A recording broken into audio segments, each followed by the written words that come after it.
नमस्कार दोस्तों, easy lotion में आपका फिर से स्वागत है।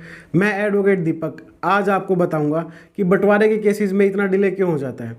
जी हाँ दोस्तों, एक आम आदमी को लगता है कि भाई कोर्ट में बहुत ज़्यादा समय और पैसा बर्बाद होने वाला है, तो इसलिए वो लोग कोर्ट में जाते ही नहीं, जिस कारण से वो बंटवारे का केस दायर नहीं कर पाते। और बंटवारे का केस अगर वो दायर नहीं कर पाते तो उनके आगे जो वारिसान हैं वो एक इंसान के कई कई वारिस होते हैं। तो इस करके जो है वो जिन हिस्सेदारों के साथ कोशेरर थे तो वो आगे कोशेरर्स की संख्या बढ़ जाती है, जिसके कारण जो बंटवारा और ज़्यादा कॉम्प्लिकेटेड हो जाता है।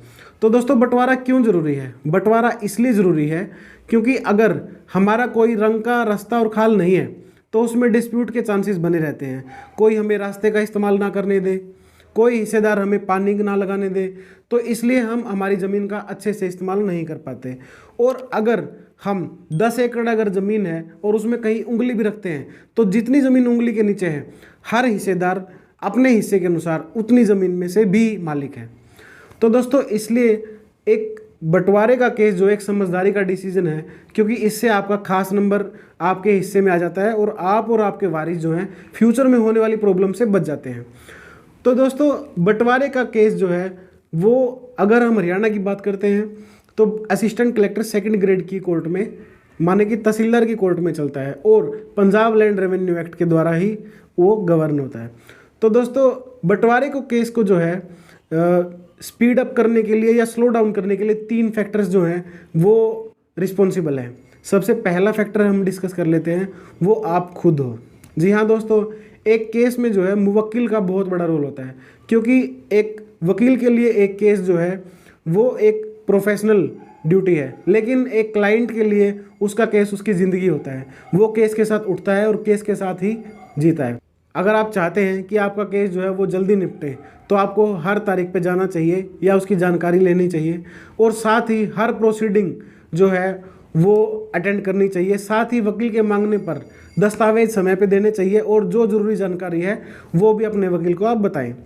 उसके बाद जो सेकंड फैक्टर है जो हमारे केस को डिले करता है या स्पीड अप करता है वो होता है रेवेन्यू कोर्ट। जी हाँ दोस्तों, रेवेन्यू कोर्ट का प्रिजाइडिंग ऑफिसर होता है तहसीलदार, नायब तहसीलदार। नायब तहसीलदार और तहसीलदार साहब के पास रेवेन्यू कोर्ट के अलावा और भी बहुत सारी एडिशनल ड्यूटीज़ होती हैं। जी हाँ दोस्तों, रेवेन्यू कोर्ट उनका सोल ड्यूटी नहीं है और उनके पास सिर्फ कोर्ट केसेस के अलावा और भी बहुत सारी ड्यूटीज़ होती हैं। जब भी कोई आपदा आती है, जब भी कोई सरकारी कार्यक्रम होता है, जब भी कोई अशांति की सिचुएशन होती है, जैसे आजकल जो किसान आंदोलन है, जिस भी डिस्ट्रिक्ट में कोई भी किसी प्रकार की अशांति है तो बीइंग ड्यूटी मजिस्ट्रेट इनको वहाँ पे ड्यूटी देनी पड़ती है, और ड्यूटी मजिस्ट्रेट होने के नाते इनको वहाँ पे पीस भी मेंटेन करना होता है।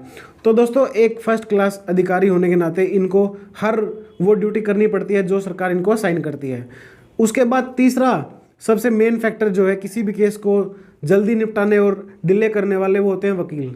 जी हाँ दोस्तों, अगर आपने ऐसा वकील कर लिया है इंगेज जो आपके केस को लाइटली लिए हुए है और आपके केस के विषय की जानकारी उसको नहीं है, तो आपका केस डिले होने वाला है।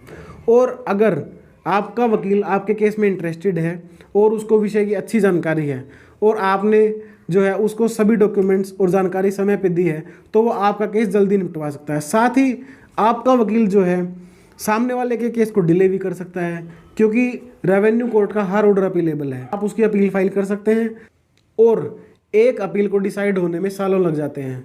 और ऐसा भी नहीं है कि भाई एक कोर्ट से अपील करने के बाद आपका राइट खत्म हो जाता है, उसके बाद आप रिवीजन में भी जा सकते हैं, उसके बाद आप commissioner court, finance commissioner court, finance commissioner के बाद हाई कोर्ट।